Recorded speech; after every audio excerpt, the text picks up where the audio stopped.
Hi guys, வீடியோக்குள்ள போகிறதுக்கு முன்னாடி வீடியோ லைக் பண்ணிட்டு பாருங்கள், சப்ஸ்கிரைப் பண்ணிட்டு பாருங்கள். லாஸ்ட் எபிசோடில் ஹீரோ வந்துட்டு ஹீரோயினுக்கு வந்து ஹெல்ப் பண்ணியிருப்பானா. ஸோ அதனால் வந்து ஹீரோயின் வந்து கேட்பா, உங்களுக்கு என்ன வேணும்னு சொல்லுங்கள், நான் கண்டிப்பாக செய்கிறேன் அப்படின்னு சொல்லிட்டு ஹீரோயின் வந்து கேட்டிருப்பாள். அது ஹீரோ என்ன சொல்லுவானா, ஃபஸ்ட்டு என் வீட்டை விட்டு காலி பண்ணிட்டு போ அப்படின்னு சொல்லியிருப்பான். அவனுக்கே கொஞ்சம் கஷ்டமாக தான் இருக்கும், பட் இருந்தாலுமே அவனுக்கு தான் பொண்களே பிடிக்காதுல்ல. ஸோ அதனால் போ அப்படிங்கிற மாதிரி சொல்லிடுவான். நெக்ஸ்ட்டு பார்த்தீங்கன்னா, இப்போ ஒருத்தர் அரெஸ்ட் பண்ணி வச்சுருக்காங்கல்ல, அந்த கல்ப்ரேட்டோட தெரிஞ்சவர்னு சொல்லிட்டு ஒருத்தர் வருவார். அவரும் பார்த்தீங்கன்னா இந்த ஏர்லைனில் தான் வந்துட்டு டியாங்கோட ஏர்லைனில் தான் வந்து ஒர்க் பண்ணிகிட்ருக்காரு. அவர் வந்துட்டு பார்த்தோன்னே ஒஜின் நீங்கள் அப்படின்னு சொல்லிட்டு கேட்பாங்களா, இந்த டூஹியை வந்து உங்களுக்கு தெரியுமா அப்படின்னு சொல்லிட்டு கேட்பாங்க. இல்லை, ஜஸ்ட் வந்துட்டு என்னோட ஒர்க் பண்ணுற பொண்ணு தான், அந்த பொண்ணு ஹெல்ப் பண்ணு சொல்லி கேட்டாங்க, அதனால் வந்து ஹெல்ப் பண்ண ஸ்டேஷன் வரைக்கும் வந்தோம். ஏன் டூஹி உனக்கு என்ன தெரியலையா அப்படின்னு சொல்லிட்டு அந்த தேர்ட் பர்சன் வந்திருக்காரு, அவர் வந்து கேட்பார். இந்த பாருங்க, அந்த பையன் இருக்கான, அந்த கல்ப்ரேட்னு சொல்லிட்டு இருக்கோம்ல, போலீஸ்கிட்ட வந்து மாட்டி விட்டுருப்பாங்களா, அந்த பையன் பார்த்தீங்கன்னா அவனை வந்துட்டு ஏர் அட்டண்டண்டாக தான் ஒர்க் பண்ணியிருப்பான். அவன் வந்து தெரிஞ்ச பையன் தான், சொந்தக்கார பையன் தான்.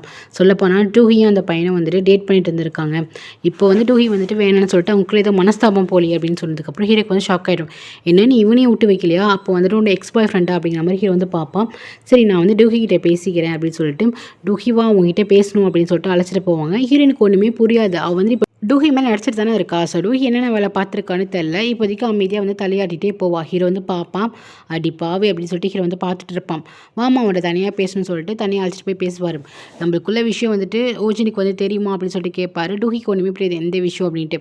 நீ எதுக்கு அவனை வந்து பிரச்சனையில் மாட்டி விட்டேன், நம்ம எல்லாம் ஒரே குரூப்பு, இந்த பாரு அந்த சீக்ரெட் வந்து வெளியே தெரியவே கூடாது, நீ என்ன கேட்டியோ அதை நான் கண்டிப்பாக உனக்கு நான் தரேன் செய்வேன், அதனால் இப்போ நீ பிரச்சனை மட்டும் பண்ணாத அப்படின்னு சொல்கிறாங்க. ஸோ இவளுக்கு ஒன்றுமே புரியல. இப்போதைக்கு தலையை மட்டும் ஆட்டி வைக்கிறா. ஒரு சும்மா வந்துட்டு ஆட்டி வைப்போம் அப்படிங்கிற மாதிரி உண்டு ஆட்டி வைக்கிறா. நெக்ஸ்ட் பார்த்தீங்கன்னா சேர்மனை தான் காட்டுறாங்க. சேர்மன் வந்துட்டு ஹீரோ வந்துட்டு சீக்கிரட்டாக வந்து சந்திக்கிறாங்க. அப்போது சேர்மன் என்ன சொல்கிறான்னா, ஒஜின் நீ இல்லைன்னா இந்த கம்பெனி எப்போ வந்துட்டு திவாலாயிருக்கும், நீ தான் வந்துட்டு அடிக்கடி ஹெல்ப் பண்ணிகிட்ருக்க, ரொம்பவே தேங்க்ஸ்ப்பா. அது இல்லாமல் இப்போ வந்துட்டு என்னோட பையன் டியான வேற உன்னோட பொறுப்பில் விட்டுட்டேன், உனக்கு ரொம்ப சும கொடுத்துறேன்னு அப்படின்னு சொல்லிட்டு கேட்குறாரு. அதுக்கு ஹீரோ வந்துட்டு அப்போல்லாம் இல்லை அங்கிள் அப்படின்னு சொல்கிறான். அது மட்டும் இல்லாமல் ஏதோ ஒரு சீக்கிரட்டான ஒரு ஃபைல் கொடுக்குறான். இதாங்க, இதை வந்துட்டு ஃபுல்லாக வந்து ஸ்டடி பண்ணி பாருங்க அப்படின்னு சொல்லிட்டு ஏதோ ஃபைலை வந்து கொடுக்குறான். நெக்ஸ்ட்டு டேரி தான் காட்டுறாங்க. டேரி வந்துட்டு ஜெயிலேருந்து வெளியே வந்துட்டா. ஸோ அப்போ என்ன பண்ணுறாங்கன்னா, நியூஸ் ஆட்கள் எல்லாருமே வந்துடுறாங்க. வந்து ரிப்போர்ட் எடுத்துகிட்ருக்காங்களா. அப்போ வந்து சொல்கிறான், நான் வந்து பண்ணது ரொம்பவே தப்பு, முக்கியமாக அந்த ஏர் அட்டண்டன்ட் நான் மன்னிப்பு கேட்டுக்கிறேன். நெக்ஸ்ட்டு ஒரு ரிப்போர்ட்டரை வந்துட்டு நான் வந்து காயப்படுத்திட்டேன், அவர்கிட்டையும் வந்து மன்னிப்பு கேட்டுக்கிறேன், என்னால் ஆன தப்புக்கு வந்துட்டு நான் வந்துட்டு சரி செய்கிறேன் அப்படின்னு சொல்லிட்டு மன்னிப்பு கேட்டுக்கிறேன். இதுக்கப்புறம் நிறைய பேருக்கு நான் ஹெல்ப் பண்ணலான்ட்டு இருக்கேன், ஏழை மக்களுக்குலாம் ஹெல்ப் பண்ணலான்னு இருக்கேன்னு சொல்லிட்டு அப்படியே வாழைப்பழம் மாதிரி நல்லதுமாக பேசிட்டு போகிறா. இப்படி பேசிட்டு போகிறது வந்து நியூஸில் வந்து டெலிகாஸ்ட் ஆகிட்டுருக்கு. சேர்மன் வந்து உட்காந்து பார்த்துட்டு இருக்காங்க. அப்போ பக்கத்தில் வந்து டேரியும் உட்காந்துருக்கா. நீ பண்ண உறுப்பினர் காரணம் இது மட்டும்தான், இதுக்கப்புறம் கொஞ்சம் ஒழுங்காயிரும் அப்படின்னு சொல்லிட்டு டேரியை வந்து சொல்கிறாரா. அப்போ பக்கத்தில் காங் இருக்காங்க. காங் தான் இந்த ஹெல்ப் எல்லாமே பண்ணியிருப்பான். காங்கோட பிளான் தான் போல். கண்டிப்பாப்பா நான் திருந்திட்டேன் அப்படின்னு சொல்லிட்டு திருந்துற மாதிரி தான் பேசுகிறான். ஆனால் அவள் திருந்தவே இல்லை, உங்கள் அப்பாக்காக நடிச்சிட்ருக்கா. சரிப்பா, எனக்கு வந்து புரிஞ்சு போச்சு, நான் ரொம்பவே வந்துட்டு ஜெயிலில் ரொம்ப கஷ்டப்பட்டுட்டேன், இதுக்கப்புறம் நான் ஒழுங்காக இருக்கேன் அப்படின்னு சொல்லுவாள். சரிம்மா, நீ வந்துட்டு ஜெயிலில் ஒழுங்காக சாப்பிட்ருக்க மாட்டேன், அது இல்லாமல் ரெஸ்ட் இல்லாமல் இருந்திருப்பேன், நீ போயிட்டு நல்லா சாப்பிட்டு ரெஸ்ட் எடு அப்படின்னு சொல்லிட்டு சொல்லுவாரா. இவன் என்ன பண்ணுவான், சரிப்பா நீ ஏஞ்சி கிளம்பும் போது அவங்க அப்பாவோட டேபிளில் ஒரு ஃபைல் இருக்கும். அதை பார்த்துட்டு ஷாக் ஆகிடுவா. இது பார்த்தீங்கன்னா அவங்களோட கம்பெனி இருக்குல்ல, அதில் வந்துட்டு ஏதோ ஒரு போஸ்டிங், அது முக்கியமான போஸ்டிங் போல், அதுக்கு வந்துட்டு வெளியே இந்த ஆள் எடுக்கிறேன் அப்படிங்கிற மாதிரி இருக்குமா. இதை பார்த்துட்டு டெரி ஷாக் ஆகிடுவா. என்னப்பா இது, நீங்கள் வெளியே இந்த ஆள் எடுக்க போகிறீங்களா, இந்த போஸ்டிங்காக நான் எவ்வளோ உழைச்சிருக்கேன் அப்படின்னு சொல்லிட்டு கேட்பேன். இங்கே பாரு, நான் சொல்கிறது தான், நீ உள்ளார போய் ரெஸ்ட் எடுக்கிற வழியை பாரு, இதெல்லாம் வந்துட்டு அப்பாவோட விஷயம், இதை வந்துட்டு இனி இன்வால்வ் ஆகாது அப்படின்னு சொல்லி அமுச்சு விட்டுருவார். இவர் ரூமுக்கு வந்துட்டு அப்படியே பேயாட்டம் ஆட ஆரம்பிச்சிடுவா. எப்படி வந்துட்டு எவ்வளோ தைரியம் வந்து எங்கள் அப்பா இந்த மாதிரி சொல்லுவார், இந்த கம்பெனிக்கு நான் எவ்வளோ உழைச்சிருக்கேன்னு தெரியுமா, இந்த போஸ்டிங்காக தான் அப்படின்னு சொல்லிட்டு கத்திட்டுருப்பா. அப்போ காங் வந்துட்டு அமைதியாரு, இப்போ எதுக்கு வந்துட்டு கோவப்படுற, நீ பழைய மாதிரி இந்த மாதிரி கோவப்பட்டேன்னா உங்கள் அப்பா திருப்பி நீ திருந்தவே நினச்சிட்டு திருப்பி உனக்கு மேலே வந்துட்டு கேஸ் கொடுத்துட போகிறாரு, நீ கொஞ்சம் அமைதியாரு அப்படின்னு சொல்லுவார். நான் எப்படிடா அமைதியாக இருக்க முடியும்னு சொல்லிட்டு கத்திட்டு இருப்பாளா. அப்போ வந்துட்டு காங்க சொல்லுவாங்க, பாரு பெரிய இடம் இருந்தாலே இப்படி தான், பணக்காரங்க என்றைக்குமே வந்துட்டு ஒத்துமையாக இருக்க மாட்டாங்க, அது மட்டும் இல்லாமல் நம்பிக்கை வந்துட்டு வைக்கவே மாட்டாங்க, நம்ம இவ்வளோ தான் கஷ்டப்பட்டு உழைச்சி அவங்களுக்கு தெரிஞ்சாலுமே போஸ்டிங்கை வேறு இடத்துல வந்துட்டு தூக்கி கொடுத்துருவாங்க, எப்போவுமே பணக்காரங்களாம் இப்படி தான் இருப்பாங்க, ஆனால் நான் அப்படி கிடையாது, நான் எப்போவுமே அவங்க கூட தான் இருப்பேன், நான் வந்துட்டு புவர் ஃபேமிலியிலேருந்து வந்தேன், என்றைக்குமே நான் உனக்கு மட்டும் தான் சப்போர்ட்டாக இருப்பேன் அப்படின்னு சொல்லுவானா. அதுக்கு அந்த லேடி வந்துட்டு, இங்கே பாரு உங்ககிட்ட நான் அட்வைஸ் கேட்டேன்னா நீ எதுக்கு வந்து எனக்கு அட்வைஸ் பண்ணுற, நீ சும்மா வாயை மூடு அப்படின்னு சொல்லிட்டு வித்துட்டு இருப்பான். இங்கே பாரு புரிஞ்சுக்கோ, நம்ம வந்துட்டு ஒரு லட்சியத்தை அடையணும் அப்படின்னா நம்ம கிட்ட பொறுமை வேணும், இப்போதைக்கு உங்கள் அப்பா உன்னை நம்பிட்டுருக்காரு நீ தெரிஞ்சுக்கிட்டேன், ஸோ அதே மாதிரி நீ ஃபாலோ பண்ணிட்டு இதெல்லாம் என்னோடய பிளான் தான், நீ ஒழுங்காக திருந்தினாமல் நடி, அப்போ தான் உங்கள் அப்பா வந்து உனக்கு எல்லாமே தருவார் அப்படின்னு சொல்லிட்டு காங் வந்து நிறைய எடுத்து சொல்லிட்டு இருப்பான். ஆனால் அவள் கேட்கவே மாட்டா. முடியாதுடா, நீயே வந்துட்டு வந்துட்டு எனக்கு அட்வைஸ் பண்ணுறேன்னு சொல்லிட்டு அவனையும் வந்துட்டு அடிச்சுட்டு அவன் வந்துட்டு என்ன பண்ணுவான்னா எங்கேயோ வெளியே போகிறேன் அப்படின்னு சொல்லிட்டு நான் ட்ரிங்க்ஸ் பண்ண போகிறேன்னு சொல்லிட்டு வெளியே கிளம்புவாள். அப்போ வந்து காங்க சொல்லுவாங்க பாரு வெளியே போகாது அப்படின்னு சொல்லுவான். அப்பயே கேட்க மாட்டான். இவன் வந்து கிளம்பி போயிடுவாள். அப்போ காங் வந்துட்டு ஒரு பிஏ கிட்ட கால் பண்ணி நீங்கள் வந்துட்டு டெரியை வந்து ஃபாலோ பண்ணிட்டே போயிட்டுருங்க, அவள் எங்கே போகிறான்னு தெரில அப்படின்னு சொல்லிட்டு அமுச்சு விடுவான். இங்கே பார்த்தீங்கன்னா ஹீரோவும் வந்துட்டு வீட்டுக்கு வந்துட்டு இருப்பாங்களா. ஹீரோயின் வந்துட்டு இப்போ காலி பண்ணிட்டு போகணும் தானே. ஸோ வந்துட்டு ரொம்ப சோகமாக வந்துட்டு இருப்பாள். அவள் பார்த்தீங்கன்னா யாங் வருவாள். யாங் வந்துட்டு நான் மாதிரி ஜிம்முக்கு போகிறேன், அதுவும் நீங்கள் இருக்க ஜிம்மில் தான் நான் ஜாயின் பண்ணியிருக்கேன், இதுக்கப்புறம் நம்ம 2 பேரும் சேர்ந்து போகலாம் அப்படின்னு சொல்லிட்டு ரொம்ப அட்வான்டேஜ் எடுத்து பேசுவாள். அப்போ வந்துட்டு இல்லை எனக்கு கொஞ்சம் டயர்டாக இருக்குது, நான் போய் ரெஸ்ட் எடுக்க போகிறேன் அப்படின்னு சொல்லிட்டு ஹீரோ வந்துட்டு போவானா. அப்போ வந்துட்டு ஓ அப்படியா சரி நீங்கள் வந்து ரெஸ்ட் எடுங்க போங்க அப்படின்னு சொல்லிட்டு ஹீரோயினை பார்த்துட்டு இங்கே பாருங்கள் டுஹி, உங்களுக்கு வந்துட்டு ஏதோ ஒரு பார்சல் வந்திருக்கு, அது வந்துட்டு உங்கள் ரூமில் வச்சுருக்கேன், போய் என்னென்னு பாருங்கள் அப்படின்னு சொல்லிட்டு அனுப்பிச்சிடுவா. இவன் அப்படியே பார்ப்பான் என்ன பார்சலாக இருக்கும் அப்படின்னு சொல்லிட்டு. அதுக்கப்புறம் கண்டுக்க மாட்டான், அவன் போயிடுவான். இவ்வளோ வந்துட்டு ஓகே அப்படின்னு சொல்லிட்டு ரூமில் போய் பார்சலை பார்ப்பான். பார்த்தீங்கன்னா அது வந்து ஒரு பெட்டி மாதிரி இருக்கும். அதை ஓப்பன் பண்ணி பார்த்தா அதில் நிறையா பணம் இருக்கும். அதை பார்த்துட்டு ஷாக் ஆகிடுவான். அவன் சொல்லியிருப்பான் நான் உனக்கு வேணுறது வந்துட்டு உனக்கு உன் வீட்டுக்கு வரும், நீ எந்த பிரச்சனையும் பண்ணாத, எல்லாமே சீக்கிரட்டாக வச்சுக்கோ அப்படின்னு சொல்லிட்டு ஒருத்தன் வந்து சொல்லிட்டு போயிருப்பானே. ஸோ அதுதான் அவன் வந்து நிறைய பணம் அமைச்சிருப்பான். இதை பார்த்துட்டு ஷாக் ஆகிடுவான். எப்படி தானே இவ்வளோ பணம் வருது, அப்போ இது என்னவாக இருக்கும், இல்லீகலாக தானே இருக்கும் அப்படின்னு யோசிச்சு பார்ப்பா. அவள் சொல்லுவாள் ஒருத்தர் வருவார் உங்ககிட்ட ஒரு இது கொடுப்பாரு, அதை வாங்கிட்டு வா, அதில் தான் என்னோடய ஃப்யூச்சரே இருக்குது அப்படின்னு சொல்லிட்டு டூஹி சொல்லியிருப்பாள். ஸோ அதை வந்து சங்கி நினச்சி பார்க்குறா, ஒரு வேளை இதாக தான் இருக்குமோ, ஏன்னா அந்த ஆள் இந்த மாதிரி தானே மாதிரி புரியாத மாதிரி பேசிட்டு போனான் அப்படின்னு சொல்லிட்டு டுஹினி என்ன வேலை பார்த்துட்ருக்கு அப்படின்னு சொல்லிட்டு வந்து ஷாக்காக இருப்பா. நெக்ஸ்ட்டு அத்தை தான் கால் பண்ணுவாங்க. நீ எங்கே தான் இருக்க அப்படின்னு சொல்லிட்டு கேட்பாங்களா. அப்படியே வந்துட்டு ஒரு இடத்த சொல்லி நான் அங்கே தான் ஒர்க் பண்ணிகிட்ருக்கேன் அத்தை அப்படின்னு சொல்லிட்டு போய் சொல்லுவாள். இவளோட ஃபோனை தான் ட்ராக் செட் பண்ணியிருப்பாங்களே. அத்தை என்ன பண்ணுவாங்கன்னா இங்கே பாரு நீ எப்போ தான் வீட்டுக்கு வருவா, எப்போ பார்த்தாலும் வெளியே சுற்றிட்டு இருக்க அப்படின்னு சொல்லி சண்டை போட்டு ஃபோனை வந்து வச்சுருவாங்க. ஐயோ அத்தை வந்து கோச்சிக்கிட்டாங்க, ஏதாச்சும் பிரச்சனையாக சொல்லிட்டு அந்த பெட்டியை வந்துட்டு மறைச்சி கட்டில் கீழே வச்சுட்டு என்ன பண்ணுவான்னா சரி நம்ம சீக்கிரம் வந்துட்டு வீட்டுக்கு போகணும் அப்படின்னு சொல்லிட்டு வெளியே ஓடி வருவோம். அப்போ பார்த்திங்கன்னா அவள் ஃபேஸில் வந்துட்டு பயங்கரமாக லைட் எரியும். ஒரு கார் வந்து நிற்கும். யாரா இது கிளம்பும் போது இந்த மாதிரி காரை வந்துட்டு ஃபேஸ்க்கு நேராக வந்துட்டு லைட் அடிச்சு நிற்கிறது அப்படின்னு சொல்லிட்டு பார்ப்போம். பார்த்திங்கன்னா அதுலேருந்து வந்துட்டு டெரி இறங்குவா. அதுக்கப்புறம் அந்த பிஏ இருப்பார் தெரியுமா, சேர்மனோட பிஏ. ஸோ அவரும் வந்து இறங்குவார். அப்படியே பார்ப்பா. அப்படி டெரியை பார்த்துட்டு ஒரு விஷயம் நினச்சி பார்ப்பா. அது நியூஸ்லாம் பார்த்துருப்பாள். ஸோ அதை யோசிச்சு பார்க்குறா, டியான் குரூப்ஸோட பொண்ணு தான் அப்படின்னு சொல்லிட்டு பார்க்குறா. அப்போ பார்த்தீங்கன்னா பிஏ வந்துட்டு எங்கே போகிற வா அப்படின்னு சொல்லிட்டு கூப்பிடுறாரு. ஒன்றுமே புரியல. டுஹி வா அப்படின்னு சொல்லிட்டு கூப்பிட்றாரு. இவளும் சிரிச்சுக்கிட்டே வந்துட்டு வா டுஹி அப்படின்னு சொல்லிட்டு இவளை வந்து சிரிச்சிட்டு நிற்கிறான். இவளுக்கு ஒன்றுமே புரியல. சரி போகலாம் அப்படின்னு சொல்லிட்டு கிளம்பி போகிறான். இன்றைக்கி நைட்டு தான் ஹஸ்பண்ட் கூட டின்னருக்கு போகலான்னு பிளான் பண்ணியிருப்பா போல. இங்கே பார்த்தீங்கன்னா ரொம்ப ஹாப்பியாக வந்து ஹஸ்பண்ட் கிளம்பிட்டு இருப்பானா. அப்போ வந்துட்டு தங்கச்சி காட்டுவான், இங்கே பாரு உன் ஒய்ஃப் வந்து வரமாட்டான், அவள் லொக்கேஷன் பாரு எங்கே காட்டுதுன்னு பாரு அப்படின்னு சொல்லிட்டு காட்டும் போது என்ன அது இப்போ என்ன அவள் கிளம்பி வந்துடுவாங்க, ஏதாச்சும் ஒர்க் இருக்கும் அப்படின்னு சொல்லும்போது அதெல்லாம் போய் நான் இப்போ தான் ஃபோன் பண்ணி கேட்டேன்டா எங்கே இருக்குது அப்படின்னு சொல்லிட்டு. அவள் வந்துட்டு ஏரியாவை மாற்றி சொன்னான். ஆனால் அவள் ஃபோனை வந்து நாங்கள் ட்ராக் வந்து செட் பண்ணோம், இப்போ வந்துட்டு வேறு இடத்துல காட்டுது. இது எங்கே தெரியுமா காட்டுது, இவள் ஆல்ரெடி ஒரு பாய் ஃப்ரெண்டாக இருக்கான்னு. ஸோ அவன் வந்துட்டு இங்கே தான் இருக்கான், அவனோட இடத்துல தான் காட்டுது அப்படின்னு சொன்னதுக்கப்புறம் இவனு ஷாக் ஆகிடுவான். என்ன சொல்கிறேன், அந்த பாய் ஃப்ரெண்ட் வந்துட்டு பெரிய பணக்காரன் போல், பயங்கர ஸ்மார்ட்டாக இருக்கான், அழகாக இருக்கான்ல அப்படின்னு சொல்லிட்டு ஃபோட்டோலாம் காமிக்கும் போது இவனுக்கு கொஞ்சம் அடிவேர் வந்து எரிய ஆரம்பிக்குது. உண்மையை தான் சொல்கிறீங்களா, உண்மையிலே இப்படி தான் பண்ணுறாளா, கண்டிப்பாக அவள் அந்த மாதிரி பண்ண மாட்டா சன்னிகி அப்படின்னு சொல்லுவானா. அதெல்லாம் இல்லை, உன் ஒய்ஃப் வந்து உனக்கு சீட் தான் பண்ணிகிட்ருக்கா, கண்டிப்பாக பாரு இன்றைக்கி வரமாட்டா பாரு அப்படின்னு சொல்லும்போது இவன் வந்து திருப்பி கால் பண்ணுறான். ஹீரோயின் வந்து ஃபோனே எடுக்க மாட்டேங்கிறான். நாங்கள் தான் சொன்னோம்ல இன்னைக்கு கண்டிப்பாக அவன் கூட டின்னர் வர மாட்டா, அவன் கூட தான் போயிருப்பா. சொல்லப்போனால் ட்ரக்கோட காசுமே வந்துட்டு அவன் வந்து அந்த பையன்கிட்ட தான் கொடுத்து நல்லா பயங்கரமாக செலவு பண்ணியிருக்கா அப்படின்னு சொல்லிட்டு அத்தை கொஞ்சம் ஏற்றிட்டுமே பயப்பட ஆரம்பிச்சிருவான். சரி இப்போ என்னதாம்மா பண்ணுறதுன்னு போது வா சனாக்கு போகலாம், சனாவில் தான் ஹீரோயின் நம்ம வந்து ஒர்க் பண்ணிகிட்ருக்காங்க, ஸோ அவங்கள பார்க்க போகலான்னு கிளம்பி போயிட்டுருப்பாங்க. இங்கே பார்த்தீங்கன்னா ஹீரோயின் வந்துட்டு முழிச்சிட்ருக்கா. டேரி வந்துட்டு அவளோட பிளேஸ் காய்ச்சிட்டு போயிருக்கா. ஏதோ ஒரு வீடு மாதிரி இருக்குது. என்ன பண்ணுறதுன்னு முழிச்சிட்டு இருக்கும்போது டக்குன்னு வந்துட்டு டேரி வந்து பலர்னு அலையிறா. ஹீரோயினுக்கு ஒன்றுமே புரியல, எதுக்கு இவங்க அலையிறாங்க அப்படின்னு சொல்லி ஷாக்காக பார்த்துட்ருக்கா. உடனே வந்துட்டு நான் சொன்னதை நீ செய்ய மாட்டியா, அந்த பொண்ணை வந்துட்டு வேலையை விட்டு தூக்குன்னு சொன்னேன், அவனால் தூக்க முடியாதா அப்படின்னு சொல்லிட்டு கத்திட்ருக்காங்க. இவளுக்கு ஒன்றுமே புரியல. இது வந்து டூஹி எப்படி தான் பண்ணுவாங்க போல் வந்து கத்துறாங்க. அதனால தானே வந்துட்டு இந்த மாடல் ஆக்கினேன், இந்த ஏர்லைனோட மாடல்லாம் வந்துட்டு நான் சொல்கிறதெல்லாம் சேர்த்துக்கு தானே ஆக்கினேன், என்னோட நாய் மாதிரி தானே நீ இருக்கணும், மற்றபடி வந்துட்டு இப்போ எதுக்கு வந்துட்டு ஓவராக பண்ணுறேன், நான் ஜெயிலுக்கு போகணுமே ரொம்ப துளிர் விட்டு போச்சு அப்படின்னு சொல்லிட்டு ஒரு மாதிரி அது ஒரு மாதிரி அசிங்கமாக திட்டுறாங்க. அதுக்கப்புறம் பிஏ சொல்கிறாங்க கீழே உட்காரு, முட்டி போட்டு கீழே உட்காரு. டேரி கீழே வந்துட்டு முட்டி போட்டு உட்காருக்கும் போது இவளுக்கு ஒன்றுமே புரியல. எப்போதுமே இப்படி தான் நடத்துவா போல், ஒரு மாதிரி கேவலமாக ட்ரீட் பண்ணிகிட்ருக்கா. ஒரு அடி அடிச்சுட்டு நான் சொல்கிறத நீ கேட்க மாட்டேல்ல, நான் என்ன ஆர்டர் பண்ணுறனோ அதுதான் நீ ஏர்லைனில் பண்ணணும், நான் யார்கிட்ட போக சொல்கிறனோ அவங்ககிட்ட தான் நீ போகணும் அப்படின்னு சொல்லிட்டு ஒரு மாதிரி அசிங்கமாக பேசுகிறா. இவளுக்கு இது கேட்கவே ரொம்ப கஷ்டமாக இருக்குது. நீ இதுக்கப்புறம் என்னோடய ஆர்டரை நீ ஃபாலோ பண்ணலன்னா உன்னை இந்த வேலையை விட்டே தூக்கிடுவேன், உனக்கு வேணும்ல, உனக்கு வந்துட்டு பெரிய போஸ்டிங் வேணும் அப்படின்னா எனக்கு கீழே நாய் மாதிரி நீ உழைச்சி படிச்சுட்டு தாண்டி இருக்கணும் அப்படின்னு சொல்லிட்டு இப்போ போயிட்டு சாப்பிட்டுட்டு இருக்கா. நெக்ஸ்ட்டு பார்த்தீங்கன்னா சனா தான் காட்டுறாங்க. சனாக்கு வந்துட்டு இவங்க பேரண்ட்ஸ் எல்லாருமே போயிடுறாங்க. இங்கே பார்த்துட்டு சனாவில் வந்துட்டு மாமியார் என்ன பண்ணுறாங்க, மருமன்ட்ட போய் என்னப்பா ஏன் ரொம்ப டல்லாக இருக்குது அப்படின்னு சொல்லிட்டு கேட்குறாங்க.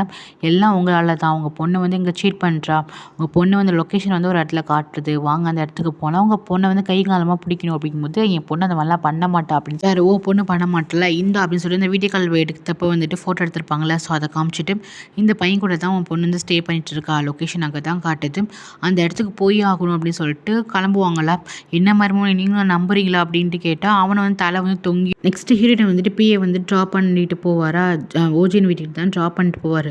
இவளுக்கு ஒன்றுமே புரியாதுல்ல, என்னாச்சு நான் என்ன பண்ணிட்டு இருக்கேன் எனக்கு ஒன்றுமே புரியலேங்கும் போது, ஏன் உனக்கு புரியல என்னாச்சு, எப்போதும் வந்து டேரி மேடம் சொல்கிறது தானே நீ கேட்டுட்ருப்ப, அவங்க தான் சொன்னாங்க அந்த ஏர் அட்டண்டன்ட் வந்துட்டு சூப் கொட்டினாங்களே அவங்கள வந்துட்டு வேலையை விட்டு ஒன்று தூக்க சொன்னாங்க, அதுக்காக தான் பேசுறதுக்கு அன்றைக்கி ஏர்போர்ட்டுக்கு வந்தேன், ஆனால் நீ என்னென்னா என்னை போட்டு அடின்னு அடித்து மாற்றி எடுத்துட்டேன், அந்த பொண்ணை எப்படியாச்சும் வேலையை விட்டு தூக்கிடு, இது வந்து டேரி மேடமோட ஆர்டரு, அவங்க சொன்னது தான் நீ எப்போவுமே செய்வேன், அவங்களுக்கு பிடிக்காதாலெல்லாம் நீ தானே வந்துட்டு க்ளோஸ் பண்ணுவேன் அப்படின்னு சொல்லிட்டு வேலையை விட்டு தூக்குவேன் அப்படின்னு சொல்லிட்டு போகிறாரு. இவ இறங்குனதுக்கப்புறம் நினச்சி பார்க்குறான், ஒரு விஷயம் நினச்சி பார்க்குறா, இவ வந்துட்டு தூங்கிட்டு இருப்பா. அப்போ வந்துட்டு டூஹி இருக்கால, ரியல் டூஹி என்ன பண்ணுவான்னா கிளம்பி இந்த நேரத்தில் கிளம்பி போவாள். அப்போ வந்து கேட்பா, எங்கே போகிற நீ இப்படி வந்துட்டு கிளம்பி போறிய, நைட் பார்ட்டி போறிய, ட்ரிங்க்ஸ்லாம் பண்ண போறிய, அதெல்லாம் பண்ணாத, அதுக்கப்புறம் வந்து கல்யாணம் ஆகிறது ரொம்பவே கஷ்டம் அப்படின்னு சொல்லிட்டு இருப்பாளாம். நான் ஒன்றும் அங்கெல்லாம் போகல, நான் வந்து ஏர்லைனோட ஓனர் இருக்காங்களே அவங்கள தான் பார்க்க போகிறேன், டேரக்டரை தான் பார்க்க போகிறேன், அவங்க பெரிய பெரிய ஆட்களோட சப்போர்ட்லாம் இருந்தால் நம்ம சீக்கிரம் முன்னேறி போயிடலாம் அப்படின்னு சொல்லியிருப்பாள். ஸோ அவங்க வந்து பேர் வந்து டேரி அப்படின்னு சொல்லும்போது அப்போ தான் யோசிச்சு பார்ப்பா, இந்த மாதிரி அடிக்கடி போயிருப்பாள், இப்படி தான் அடிக்கடி போயிட்டு அந்த லேடிக்கிட்ட வந்துட்டு நாய் மாதிரி ட்ரீட் ஆகிட்டு அதுக்கப்புறம் அவட்ட கஷ்டப்பட்டுட்டு தான் இவன் இந்த மாதிரி போஸ்டிங்லாம் வந்திருக்கா போல் அப்படின்னு நினச்சிக்கிட்டு, நான் உன்னை வந்துட்டு வானத்தில் ஜொலிக்கிற நட்சத்திரம்னு நினச்சேன், ஆனால் நீ இருட்டில் வாழ்ந்திருக்க டேரி டூஹி அப்படின்னு சொல்லிட்டு பயங்கரமாக ஃபீல் பண்ணிட்டு இருப்பான். நெக்ஸ்ட்டு பார்த்தீங்கன்னா ரியல் டூஹி தான் காட்டுறாங்க. அவள் வந்துட்டு கோமாலே இருக்கா. அப்போ வந்துட்டு அவள் பாஸ்ட்டை வந்து அப்படியே காட்டுறாங்க. அவள் வந்துட்டு ஏர்லைனில் போய் ஜாயின் பண்ண புதுசில் வந்துட்டு எல்லாருக்குமே அவளை ரொம்ப பிடிக்கும், பயங்கர பிரிட்டியாக இருப்பாள். அப்போ பார்த்தீங்கன்னா அங்கே இருக்க லேடிஸ் எல்லாருமே என்ன பண்ணுவாங்கன்னா டக்கு டக்குன்னு கிளம்பிட்டு இருப்பாங்க. இவளுக்கு ஒன்றுமே புரியாது. ஃபஸ்ட்டு தன்னை வந்து செல்ஃப் இன்ட்ரோ பண்ணிப்பான். அவங்கெல்லாம் தலையாடிட்டு என்ன பண்ணுவாங்க, டக்கு டக்குன்னு கிளம்பிட்டு இருப்பாங்க. இவங்கெல்லாம் எங்கே ஃபாஸ்ட்டாக கிளம்புறாங்க அப்படின்னு சொல்லிட்டு பார்த்துட்டு இருப்பாள். அதுக்கப்புறம் சொல்லுவாங்க, இந்த மாதிரி டேரக்டர் எக்ஸிக்யூட்டிவ் டேரக்டர் வராங்க, டேரி மேடம் வராங்க அப்படின்னு சொல்லுவாங்க. ஓ அப்படி அப்படின்னு சொல்லிட்டு எல்லாருமே ஸ்ட்ரைட்டாக போய் நிற்க ஆரம்பிச்சிடுவாங்க. அங்கேருந்து டேரி வந்து என்ன பண்ணுவோன்னா ஒவ்வொருத்தவங்களையும் பார்த்துட்டு, நீ வந்து டை ஒழுங்காக கட்டல, அப்புறம் வந்துட்டு உன் ஹேர் ஸ்டைல் ஒழுங்காக இல்லை, உன்னோட டிஷர்ட் வந்துட்டு இப்படி இருக்குது, உன்னோட கீழே போடுற பேண்ட் வந்து இப்படி இருக்குது, ஒரு ஸ்கர்ட் அப்படி இருக்குதுன்னு சொல்லிட்டு ஒன்று ஒன்றா குறை சொல்லிகிட்டே வந்துட்டுருப்பாங்க. ஒவ்வொரு லேடியாக பார்த்து இப்படி அழகு பண்ணு, அப்படி பண்ணு, அப்படி பண்ணு சொல்லிட்டு இருப்பாங்களா. கரெக்டாக ஹீரோயின் கிட்டே வந்துருவாங்க. ஹீரோயின் கிட்ட சொல்கிறதுக்கு ஒன்றுமே இருக்காது, ஆனால் அவங்களுக்கு சொல்லி தான் ஆகணும். அதே மாதிரி வந்துட்டு அப்படியே மனசு அப்படியே போயிட்டே இருக்கும், எதோ சொல்லணும் அப்படிங்கிற மாதிரி போகும். ஆனால் அவங்ககிட்ட பர்ஃபெக்ஷனாக இருக்கும். அப்போயே வந்துட்டு ஹீரோயின் வந்து லைட்டாக இவங்களுக்கு பிடிக்கும். அப்போ வந்து காங் வந்து பார்ப்பான், இவளுக்கு இதே வேலைங்கிற மாதிரி காங் வந்து பார்ப்பான். சரி இவகிட்ட ஒன்றும் சொல்கிறது இல்லைன்னு சொல்லிட்டு பிஏ கிட்டே போயிட்டு நெக்ஸ்ட் என்னோடய பிளான் என்ன அப்படின்னு சொல்லிட்டு கேட்பாங்களா. அப்பயே வந்து டைரியை பார்த்து தான் வந்து சொல்லுவார், உங்களோட பிளான் இது தான் மேடம், நெக்ஸ்ட்டு அப்படின்னு சொல்லிட்டு வாங்க போகலாம் அப்படின்னு அழைச்சிட்டு போவாராம். அப்போ வந்து இவங்க பிளான் எல்லாமே அந்த டைரியில் தான் இருக்குதுன்னு சொல்லிட்டு அதை வந்து ஹீரோயின் வந்துட்டு பார்த்துருவா, சாரி டூஹி வந்துட்டு பார்ப்பா. அந்த டைரியை எனக்கு எடுத்து பார்க்கணும், அவங்கள வந்து காக்கா பிடிக்கணும்னு தான் நினச்சிட்ருக்கா டூஹி. அது மாதிரி என்ன பண்ணுவான்னா, சேர்மன் வந்து அந்த பக்கம் போயிட்டுருப்பாரு, அவர் மேலே வந்து தெரியாமல் காஃபி கொட்டுற மாதிரி கொட்டிடுவா. அவரோட ட்ரெஸ்லலாம் ஆகிடும்.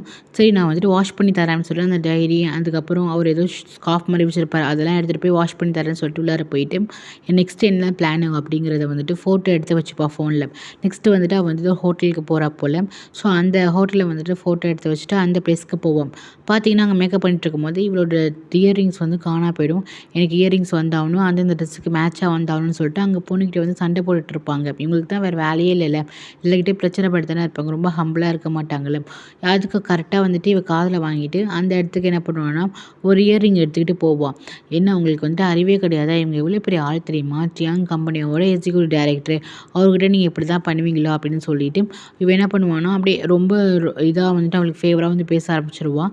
அவள் பார்த்தீங்கன்னா கையில் வந்து ரிங் வச்சுருப்பாள், மேடம் உங்களுக்கு இந்த ரிங் வந்து ரொம்பவே நல்லாயிருக்கும் இயரிங், ஸோ இதை வந்துட்டு வியர் பண்ணுங்கன்னு சொல்லிட்டு அது வந்து கொடுப்பேன். இவளோட அப்ரோச்சு, இவளை வந்துட்டு புகழ்றது எல்லாமே இவளுக்கு பிடிச்சிருக்கும். அதுக்கப்புறம் தான் வந்துட்டு இவளை பார்த்துருப்பா. அது இல்லாமல் டூஹி ரொம்பவே அழகான பொண்ணு, இவளுக்கு நிறைய வந்து ஜால்ரை அடிச்சுட்டு ஒவ்வொரு இடத்துக்கும் வந்துட்டு இருந்திருப்பாளா. ஸோ அதனால தான் இவன் என்ன பண்ணியிருப்பான்னா என் பேச்சு கேட்கணும்னு சொல்லிட்டு ஏர்லைனோட மாடலாக வந்து டூஹியை வந்துட்டு இவ வந்து ப்ரொமோட் பண்ணியிருப்பான். நெக்ஸ்ட் வந்துட்டு அங்கே இருக்கவங்கலாம் வந்துட்டு நீங்கள் மாடல் ஆகிட்டீங்க, நீங்கள் பெரிய ஆள் ஆகிட்டீங்க, உங்களை எப்படி கூப்பிட்றதுன்னு சொல்லிட்டு அங்கே இருக்கவங்கலாம் வந்துட்டு ரொம்ப வந்துட்டு டூஹியை வந்துட்டு பெருமையாக பேசுவாங்க. ஆனால் இவ ரொம்ப திமிராக இருப்பாள். அப்போ கூட வந்து யாங் வந்து கேட்பா, நீங்கள் வெறும் மாடல் ஆகிட்டீங்க, உங்களை நான் வந்துட்டு அக்கான்னு சொல்லி கூப்பிட்டுமா அப்படின்னு சொல்லிட்டு கேட்டுட்டு இருப்பா. அப்போ வந்து நீ எப்படி வேணால் கூப்பிடுங்கிற மாதிரி ரொம்ப திமிராக தான் ஆட்டிடியூடாக நடந்துப்பா. நெக்ஸ்ட்டு பார்த்தீங்கன்னா ஒரு ஹோட்டல் மாதிரி இருக்கும், அங்கே வந்துட்டு வர வச்சிருப்பா. டேரி என்ன சொல்லுவானா, என்ன உன்னை வந்துட்டு ஒருத்தன் கூப்பிட்டானாமே அவன் கூட போக மாட்டியா, அவன் வந்து என்னோட பெஸ்ட் ஃப்ரெண்டு, அவனுக்கு போய் நீ கம்பெனி கொடு அப்படின்னு சொல்லிட்டு ஒரு மாதிரி தப்பாலாம் பேசுவான். ஏன் உன்னால் வந்து கொடுக்க முடியாதா, ஏன்னா மாடல் ஆகிட்டா நீ பெரிய ஆளா, நீ இந்த போஸ்டிங் வந்திருக்குன்னா அது காரணம் நான் தான், நான் எந்த கஸ்டமர்கிட்ட உன்னை போக சொல்கிறனோ அந்த கஸ்டமர்கிட்ட நீ போகணும் என்ன அப்படின்னு சொல்லிட்டு ஒரு மாதிரி அசிங்கமாக ட்ரீட் பண்ணுவா. இவளுக்கு ரொம்பவே கஷ்டமாக இருக்கும். அதுக்கப்புறம் இவன் மாட்டேன் அப்படின்றத சொன்னால் கூட இவளுக்கு டென்ஷன் ஆகுது, போர் அடிக்குது அப்படிங்கிற போதெல்லாம் வந்துட்டு டூஹியை கூப்பிட்டு வச்சு அடிக்கிறது, அவளை வந்து கஷ்டப்படுத்துறது, ஒரு அடிமை மாதிரி ட்ரீட் பண்ணுறது, இது எல்லா வேலையுமே இந்த டேரி வந்துட்டு டூஹியை வந்துட்டு பண்ணிகிட்ருக்கா.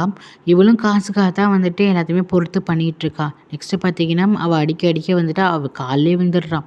மேடம் நீங்கள் என்ன சொல்லலாம்னு நான் கேட்பேன் அப்படின்னு சொல்லிட்டு அப்படி கால் அடியில் ஒரு நாய் மாதிரி கிடக்குறான். நெக்ஸ்ட் ரூமுக்கு போயிட்டு அந்த காசுலாம் எடுத்து பார்த்துட்டு உனக்கு வந்துட்டு இவ்வளோ கஷ்டப்பட்டு உனக்கு எதுக்கடி காசு சம்பாதிக்கணும் அப்படின்னு சொல்லிட்டு பார்த்துட்டு ஃபீல் பண்ணிகிட்ருக்கா. கரெக்டாக பார்த்தீங்கன்னா ஃபேமிலி எல்லாருமே வந்துட்டு இங்கே வந்து ஓஜின் வீடு நோக்கி வந்துட்டுருக்காங்க. இவனுக்கு அப்படியே மயக்கம் வருது. அப்படியே வந்து இவன் நல்லவன் மாதிரி வந்து ஆக்ட் பண்ணிட்டு உட்காந்துருக்கான். அப்போ வந்து சொல்கிறாங்க, இந்த மாதிரி அத்தை கை காலமாக பிடிச்சதுக்கப்புறம் இருக்கு உங்கள் பொண்ணுக்குங்கும் போது, என் பொண்ணு சப்போஸ் அந்த மாதிரி இல்லை நல்ல பொண்ணாக இருந்தால் உங்களுக்கு தான் இருக்குடி அப்படின்னு சொல்லிட்டு அவங்க ஒரு பக்கம் வந்து பேசிட்டு வந்துட்டுருக்காங்க. அதுக்கப்புறம் தங்கச்சி காலை வந்து கண்டுபிடிச்சிட்டா ஓஜின் யாருன்னு சொல்லிட்டு. ஓஜின் வந்துட்டு இந்த மாதிரி ஏர்லைன்ஸோட கேப்டனு, அது இல்லாமல் அவரு ஒரு மாடல், அவர் இவ்வளோ பெரிய ஆளா, அண்ணி என்ன இவ்வளோ பெரிய ஆளை வந்துட்டு அசால்ட்டாக வந்து மைக்கி வச்சுருக்காங்க அப்படின்னு சொல்லிட்டு, அண்ணா அவ்வளோதான் உனக்கு சான்ஸே கிடையாது, அந்த பையன் வேறு பயங்கர அழகாக இருக்கான், பணக்கார பையன், உன்னை விட்டு எப்படி இருந்தாலும் வந்துட்டு அண்ணி போயிடுவாங்க அப்படின்னு சொல்லிட்டு இருக்கும்போதே ஹீரோயின் நமக்கு வந்து செம்மையாக டென்ஷன் ஆகுது. வாயை மூட்றீங்களா அப்படின்னு சொல்லிட்டு அழைச்சிட்டு போயிட்டுருக்காங்க. நெக்ஸ்ட் ஹீரோ தான் காட்டுறாங்க. ஹீரோ வந்து குளிச்சுக்கிட்டு வந்து ரொம்ப ஹாப்பியாக ஃபீல் பண்ணிட்டு இருக்கான். நல்ல வேளை அவளை வந்து நம்ம வீட்டை விட்டு போக சொல்லிக்கிட்டோம், அவள் போயிட்டானா பாதி தொல்லை முடிஞ்சிச்சு. அதுக்கப்புறம் கொஞ்சம் கொஞ்சம் பொண்ணுங்களாம் வந்துட்டு போக வச்சிடலான்னு சொல்லிட்டு பரவாயில்லடா அப்படின்னு சொல்லிட்டு ஹாப்பியாக இருக்குது. அப்போ வந்துட்டு உண்மையிலே வந்துட்டு ரியலாக ஃபீல் பண்ணி இல்லை நான் காலி பண்ணுறேன்னு சொல்லியிருப்பாள். ஸோ அந்த விஷயத்தை நினச்சி பார்த்துட்டு சாச்சா நம்ம திருப்பி வந்து மயங்கிடக்கூடாது, நம்ம இப்படி தான் இருக்கணும், எந்த பொண்ணோட வாசமும் இல்லாமல் இப்படி தான் ஹாப்பியாக இருக்கணும்னு சொல்லிட்டு அவனே வந்து சிரிச்சுக்கிட்டு டேய் நீ வந்துட்டு ரொம்ப கெத்துடா அப்படின்னு சொல்லிட்டு பேசிகிட்டு இருக்கான். நெக்ஸ்ட்டு பார்த்தீங்கன்னா யாரும் காலிங் பெல்லை வந்துட்டு அழுத்துற மாதிரி இருக்குது. சரி யாராக இருக்குன்னு சொல்லிட்டு பார்க்க போகிறான். அப்போ பார்த்தீங்கன்னா இன்டர்காமில் வந்து பார்க்குறான். இது வந்துட்டு ஹீரோயின் ஃபேமிலி நல்லாவே தெரியுது. ஏன்னா அன்றைக்கி வீடியோ காலில் வந்துருப்பாங்களே இந்த அத்தையும் இந்த பொண்ணும். ஸோ பார்த்தோன்னே இவ்வளோ தான் பார்க்க வராங்கன்னு சொல்லிட்டு என்ன பண்ணுறான்னா ஓப்பன் பண்ணி விட்டுறான். கரெக்டாக ஹீரோயின் வந்து ஓடி வந்து பார்க்குறா, எதுக்கு ஓப்பன் பண்ணுறீங்கன்னு சொல்லிட்டு அவள் வந்து ஷாக் ஆகிடுறான். அவங்க என்ன பண்ணுறாங்கன்னா உள்ளார வந்துடுறாங்க. இப்படி இவங்க 2 பேரும் சேர்ந்துருக்கிறத பார்த்து மொத்த பேருமே ஷாக் ஆகிடுறாங்க. அது இல்லாமல் நம்ம ஹீரோ வந்துட்டு நைட் ட்ரெஸ்ஸில் இருப்பானா, அது இல்லாமல் மின்னிக்கெலாம் செம்ம ஷாக்கு. உண்மையிலே என்ன ஹீரோயின் இங்கே தான் இருக்காண்டு, நான் தான் சொன்னேன்னா இங்கே தான் அண்ணி இருக்காங்க அப்படின்னு சொல்லிட்டு வந்து காட்டுறா. இவர் தான் அந்த கேப்டன், ஹேண்ட்ஸமான கேப்டன் அப்படின்னு சொல்லிட்டு இப்போ இவர் கூட தான் வந்துட்டு அண்ணி அஃபரில் இருக்காங்கன்னு சொன்னோமே ஹீரோக்கு வந்துட்டு ஷாக். என்னது அஃபரா அப்படின்னு சொல்லிட்டு பார்க்குறான். ஆமாம் நீங்கள் 2 பேரும் வந்துட்டு அஃபரில் தானே இருக்கீங்க அப்படின்னு சொல்லிட்டு ஷாக்காக பார்த்துட்டா. மின்ன அவ்வளோதான் ஷாக்காக வந்துட்டு டொஹினியா அப்படின்னு சொல்லிட்டு அப்படி ஷாக்காக பார்த்துட்ருக்கான். இவனுக்கு ஒன்றுமே புரியல, நம்ம யார் கூட இப்படி இருக்கோம் அப்படின்னு சொல்லிட்டு. இந்த பாரு என்ன ட்ரெஸ் பண்ணியிருக்கு அப்படின்ட்டு ஹீரோ பார்த்து கேட்குறாங்க. ஹீரோக்கு ஒன்றுமே புரியல. அதுக்கப்புறம் இங்கே பார்த்தீங்கன்னா டோஹி வந்து முழிச்சிட்ருக்கா, எப்படி சமாளிக்கிறதுன்னு தெரியலன்னு சொல்லிட்டு சன்ஹி முழிச்சிட்ருக்கா. ஸோ இதை இந்த எபிசோட் முடியுது கைஸ். தேங்க்யூ ஃபார் வாட்சிங். லைக் பண்ணிட்டு பாருங்கள், சப்ஸ்கிரைப் பண்ணிட்டு பாருங்கள். Take care.